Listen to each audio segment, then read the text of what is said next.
This video is for beginners who have little or no experience with bodyweight strength training, for people who have experience but have not trained for some time and are out of shape, and for people who have some experience but are stalled due to not having mastered these exercises to develop the basic shoulder girdle strength needed for advancing in bodyweight strength training without injuries. In this video, I will describe and demonstrate how to build a solid foundation of shoulder girdle and waist strength by mastering the 4 support holds and 4 basic hangs. The 4 support holds are the table bridge, the side plank, the front plank, and the downward dog. The 4 hangs are the passive and active vertical hang and the passive and active horizontal hang.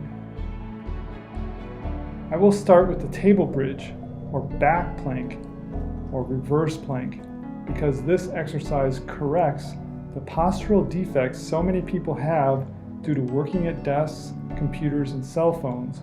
Shoulders rolled forward. Your legs and arms should be perpendicular to the ground, and you press into the floor using the upper back muscles, principally the trapezius. You're squeezing your scapulae together. Keep your hips open and torso parallel to the floor by activating your lower back and buttocks. Next, the side plank. I find the most stability in this position if I put the foot of my upper leg, in this clip, the left foot, in front of the foot of the lower leg, which rests on the ground on its outer edge. Press upward with the foot and outward from the shoulder with the arm. Keep the elbows and knees straight. Next, the front plank. The keys to a good front plank are the hollow body position and the protraction of the shoulders. You want to keep your body from sagging at the waist and hanging at the shoulders. You actively push your shoulders toward the floor by spreading your scapulae apart, and you keep the waist active to flatten your lower back. Keep those shoulders protracted.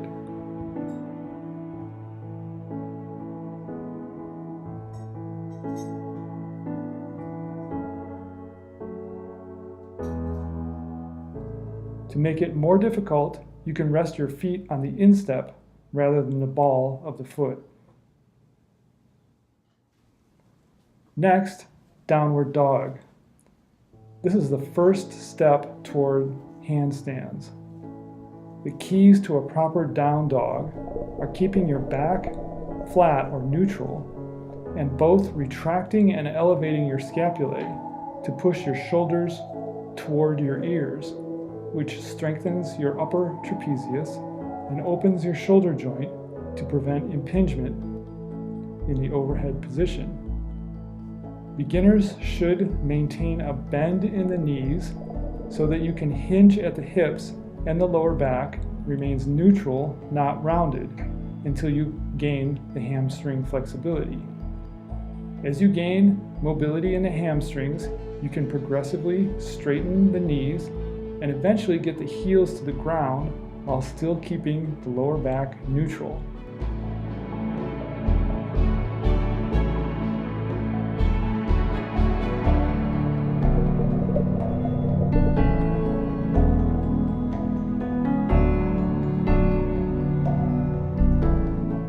Now for the hangs.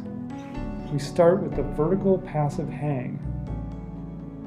Beginners start with a bar or rings set at a height so that when hanging, your feet can rest on the floor in front of you as if sitting in a chair, and your legs bear some of your weight. For the passive hang, you simply allow gravity to pull your body down so that your shoulders rise up to your ears. To do the vertical active hang, you pull your torso upward with straight arms by depressing and retracting your scapulae. When doing either the passive or active hang, keep your lower back neutral and maintain a hollow body shape. Do not allow your lower back to arch.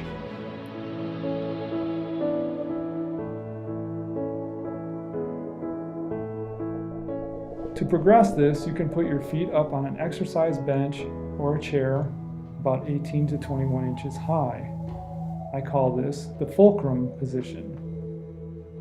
Once you master the fulcrum passive and active hang, you can graduate to the full hang. Keep a hollow body position with your feet in front of you, not behind you. When you're able to hold an active hang for 60 seconds or do 10 to 12 repetitions holding each for 5 seconds, you are ready to start working on chin-ups. Finally, the horizontal hangs. Set a bar or ring so that you can put your torso horizontal to the floor by supporting with your feet and legs in a table position. For this horizontal passive hang, you let gravity pull your torso toward the ground, which will pull your scapulae apart. To do the horizontal active hold, squeeze your shoulder blades together to retract the scapulae while keeping the elbows straight. You can progress this by straightening your legs to assume a full layout position and vary the height of the rings or bar and the height of the feet. A full layout position lengthens the lever to increase the load on the shoulders. The closer your body angle is to vertical, the less load on the shoulders and the more on the feet. The closer your body angle is to horizontal, the more load on the shoulders and less on the feet.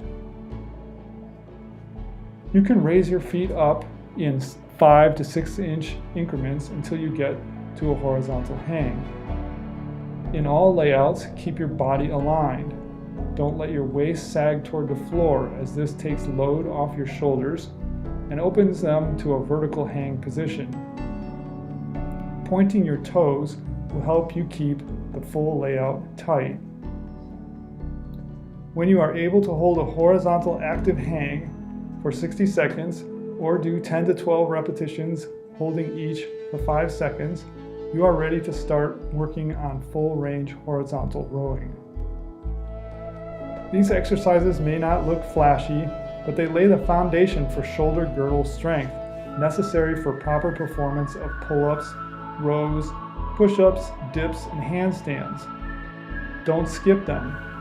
And if you are having trouble progressing in any of those exercises, return to these basics and make sure you have mastered those that are relevant to your sticking point. For example, if you are having trouble progressing in pull-ups or chin-ups, make sure you have completely mastered the vertical active hang without any hitches in your shoulders. Your ego might not like going back to the basics, but its impatience with mastering non-flashy fundamentals may be the reason you don't have the strength to progress in higher level skills. Keep beginner's mind.